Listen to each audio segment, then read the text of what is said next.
Hola a todos y bienvenidos a un nuevo tema del bloque 2, concretamente el tema 8, donde vamos a ver la función y la estructura de los glóbulos rojos. Bien, esta diapositiva ya está conocida por todos y vamos a situar donde correspondería a los glóbulos rojos. Bueno, los glóbulos rojos es en las mujeres entre el 38 y el 46% del total y los hombres el 40-50% del total de la sangre. Esto que se debe fundamentalmente a las pérdidas mensuales durante la menstruación y que la testosterona es un potente inductor de la eritropoyetina, que es la hormona que estimula la síntesis de glóbulos rojos.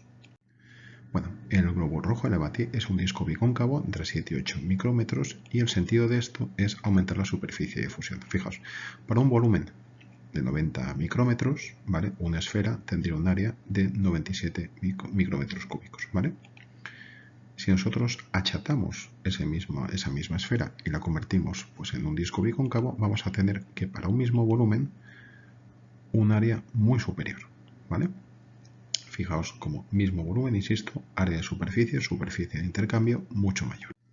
Los hematíes además van a tener una membrana muy resistente y flexible que les va a permitir poderse introducir incluso por los capilares más pequeños. Carecen de núcleo, con lo cual, de núcleo y de otros órganos, con lo cual van a tener mucho espacio vacío dentro del citoplasma y van a tener también un metabolismo anaeróbico, es decir, ni siquiera consumen parte del oxígeno que transportan. El 33% de su peso es hemoglobina. Estamos hablando de unas 280 millones de moléculas de hemoglobina por cada hematíe. Si tienen en cuenta que cada molécula de hemoglobina tiene 4 cadenas de hemoglobina, que a su vez tienen cada una de ellas un ion ferroso que puede unirse reversiblemente a una molécula de oxígeno, estamos hablando que cada molécula de hemoglobina puede transportar 4 moléculas de oxígeno. Con lo cual, 280 millones por 4, pues estamos hablando de unos 1.200 millones de moléculas de oxígeno solamente por un hematíe. Bien, esto es lo que hemos hablado. El 93% del oxígeno del cuerpo se transporta unido al hierro en la hemoglobina y el CO2 se transporta fundamentalmente disuelto en plasma, solo un 23% está unido a la hemoglobina, ¿vale? Bien, la hemoglobina tiene 4 cadenas de globina y un grupo hemo por cadena. Vamos a ver esto qué es. Bien, la hemoglobina normal es la hemoglobina A. ¿Vale? Es el 97% de la hemoglobina del adulto y está formado por 2 globinas alfa y 2 globinas beta. La hemoglobina A2 es una hemoglobina que aumenta la beta-talasemia porque no se pueden producir globinas beta y por tanto se producen globinas delta. La hemoglobina A2 está formado por 2 globinas alfa y 2 globinas delta. Luego tenemos la hemoglobina S, ¿vale? Que es la hemoglobina de la anemia de las células falciformes. Falciformes viene de falx, que quiere decir hoz, porque si os fijáis, estos hematíes tienen una especie de forma de hoz que cuando atraviesan pues, capilares pequeños pues no tienen esa deformabilidad que tienen los hematíes normales y producen pequeños trombos, ¿vale? Está formado por 2 globinas alfa y 2 globinas beta defectuosas. Por último está la hemoglobina fetal. La hemoglobina fetal está formada por 2 globinas alfa y 2 globinas gamma. ¿Cuál es el sentido de la hemoglobina fetal? La hemoglobina fetal tiene más afinidad por el oxígeno que la hemoglobina del adulto. Por tanto, cuando la sangre del feto se ponga en íntimo contacto, o sea, no llegan a mezclarse, pero se pongan en contacto a través de la placenta con la sangre de la madre, al tener más afinidad por el oxígeno, la hemoglobina fetal va a absorber oxígeno de la hemoglobina materna, ¿vale? De hecho, el feto se oxigena a través de la hemoglobina materna, ¿vale? Por este tema, porque la hemoglobina fetal tiene mucha más afinidad por el oxígeno. Bien, conceptos es importante no confundir. La oxihemoglobina es hemoglobina oxidada, es hemoglobina que está unida a oxígeno. La metahemoglobina es un tipo de hemoglobina que también está unida a oxígeno, pero es una hemoglobina patológica que su grupo hemo, en vez de tener hierro en estado ferroso, Fe+2, no tiene estado férrico. Entonces, ¿esto qué produce? Pues produce una unión al oxígeno muy fuerte y una dificultad de la cesión de este oxígeno a los tejidos, con lo cual produce una hipoxia crónica y una coloración azul, pues como, en fin, que se transmite de forma autosómica dominante. Esto, bueno, ha dado lugar a dos familias donde poseen esta mutación, que son los hombres azules del Lurgan y la familia Fugates. Esto no es, que decir, estos son así, parecen pitufos. Al buscarlo en Google y veréis qué cosa más curiosa. Y por último está la carbamina hemoglobina, que es la hemoglobina que se une al dióxido de carbono después del intercambio gaseoso. No confundamos nunca la carbamina-hemoglobina con la carboxihemoglobina. La carboxihemoglobina es la hemoglobina resultante de unión con monóxido de carbono, ¿vale? Cuando esta carboxihemoglobina llega al 40% es letal. ¿Por qué pasa esto? Porque el monóxido de carbono tiene una afinidad 200 veces mayor a la hemoglobina que el oxígeno, de tal forma que en presencia de monóxido de carbono nuestra hemoglobina va a coger fundamentalmente monóxido de carbono frente a oxígeno, con lo cual nos vamos a asfixiar, ¿vale? No, vamos a respirar normalmente, pero nuestra hemoglobina, en vez de saturarse de oxígeno, se va a saturar de monóxido de carbono. Cuando esa saturación de hemoglobina, de carboxihemoglobina, supera el 40%, se produce el fallecimiento de la persona. Hay una cosa dramática, que es que en general una hipoxia conduce a una cianosis, ¿vale? O sea, la piel se convierte azul. Pero en estos casos ni siquiera eso nos puede alertar de que la persona se está asfixiando, porque la carboxihemoglobina tiene un color rojo cereza, con lo cual, fijaos, cuando una persona fallece y la sangre se vacía de oxígeno, pues coge un color violáceo, pero fijaos, una persona fallecida por una intoxicación por monóxido de carbono, qué color más rojo cereza, ¿vale? No tiene otro nombre, coge la piel. Bueno, por último, la hemoglobina glicosilada es la hemoglobina que está unida a la glucosa o carbohidratos. Bien, ¿cuál es el ciclo de los eritrocitos? Los eritrocitos, cuando salen de la médula ósea, circulan alrededor de 120 días, ¿vale? Durante esos 4 meses hacen su función y de repente empiezan a perder elasticidad, ¿vale? Empiezan a perder elasticidad, se hacen más rugosos y se redondean. De tal forma que cuando llegan al hígado,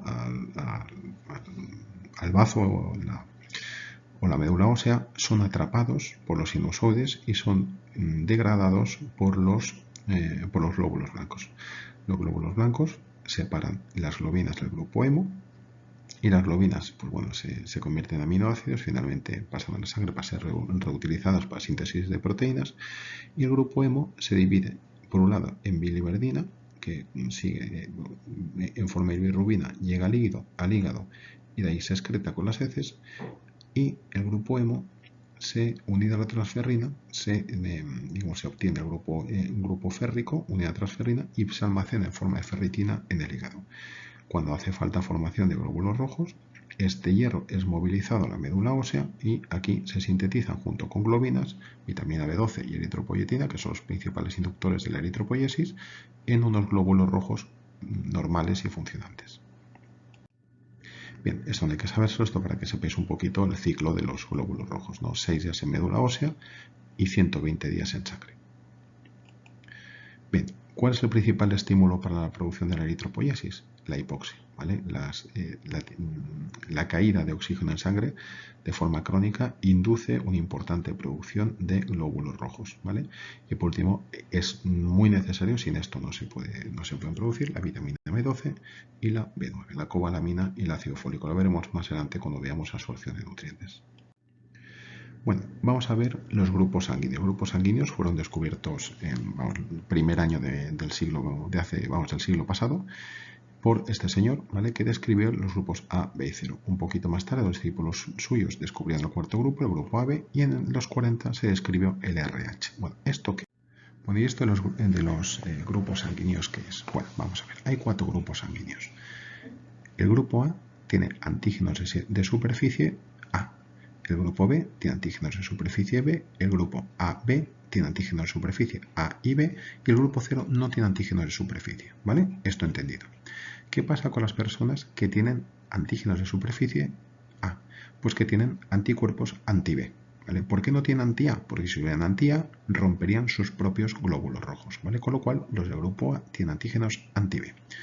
¿Qué pasa con los del grupo B? Pues el grupo B, sus antígenos de superficie, los antígenos de superficie, sus hematíes, son del grupo B y por tanto tienen anticuerpos anti-A. De esta forma, si yo pusiera sangre A en una persona del grupo B, estos anti-A destruirían los glóbulos rojos del grupo A, ¿vale? ¿Qué pasa con el grupo AB? El grupo AB tiene antígenos de superficie A y B, por lo tanto no tiene ningún anticuerpo anti-hematíe. De esta forma, una persona del grupo AB podría recibir sangre del grupo B y del grupo A. ¿De acuerdo? Entendido. ¿Y qué pasa con el grupo 0? Grupo 0, bueno, el grupo A se llama por eso receptor universal, porque puede recibir sangre de los tres grupos, porque no tiene anticuerpos. ¿Qué pasa con el grupo 0? El grupo 0 no tiene ningún antígeno en superficie. Esta sangre se va a poder transferir a cualquiera de los otros grupos porque no tiene antígeno en superficie y por tanto los anti-A y los anti-B no van a reaccionar contra él. Pero ¿qué pasa? No tiene antígeno en superficie y por tanto tiene anti-A y anti-B, de tal forma que el grupo 0, como le pasemos sangre del grupo A, del grupo B o del grupo AB, va a reaccionar inmediatamente contra esa sangre y la va a destruir. Por lo tanto, el grupo AB, que no tiene anticuerpos, se considera el receptor universal, puede recibir de cualquiera, mientras que el grupo 0 solamente puede recibir sangre de sí mismo, pero puede donar a cualquiera de los otros porque no tiene anticuerpos de superficie. Bien, ¿y qué es el RH? Bueno, el RH es otro antígeno, ¿vale? En realidad no hay 4 grupos, hay 8, porque tenemos el grupo 0 positivo, 0 negativo, A negativo positivo, B negativo, B positivo, AB negativo y AB positivo. ¿Esto qué quiere decir? Es exactamente lo mismo. Nosotros tenemos el grupo 0 negativo, que no tenemos antígeno de superficie A y B, y tampoco tenemos el grupo RH. De tal forma que yo puedo dar el 0 negativo, puede dar a cualquiera de los grupos sanguíneos. Pero ¿qué pasa con el 0 positivo? El 0 positivo habíamos dicho que podía dar al A, a B y a la B, pero al tener el RH positivo, solamente podrá dar a aquellos RH positivo. ¿De acuerdo? ¿Por qué? Porque si yo paso sangre con RH positivo a una persona, por ejemplo, el 0 negativo, que tiene anticuerpos anti-RH, va a destruir estas células. ¿Entendido? Vamos al grupo A. El grupo A solamente puede dar al grupo A y al grupo AB. ¿De acuerdo? ¿Por qué? Porque tiene anticuerpos anti-B. Luego va a poder, quiere decir, esta persona va a poder dar sangre a esta persona y esta persona. ¿Por qué? Porque os acordáis que el grupo A tiene anticuerpos anti-B y el grupo AB no tiene anticuerpos frente a nadie. Luego el grupo A va a poder dar a esos dos. Pero si es A positivo solamente va a poder dar a los positivos. ¿Por qué? ¿Qué pasa con el AB negativo o qué pasa con el A negativo? El A negativo, esta persona, no tiene anticuerpos en la superficie del RH, ¿vale? Es RH negativo. ¿Por qué? Porque en sangre, además de tener los anti-B, tiene anti-RH. Si yo pongo una persona con RH positivo en un grupo que tiene anti-RH, van a destruir estos hematíes. ¿De acuerdo? Esta tabla hay que deducirla. ¿Vale? ¿Hay que sabérsela? Sí, pero hay que aprendérsela como un papagayo. Hay que deducirla. Bien, esto es lo que os hemos comentado, que la curiosidad de que viene del mono rhesus, que es donde se descubrió, y esto es lo que os he explicado. Bien, importante, la fisiología del eritrocito, tipos de hemoglobina y los grupos sanguíneos, que siempre os pregunto. Venga, hasta luego.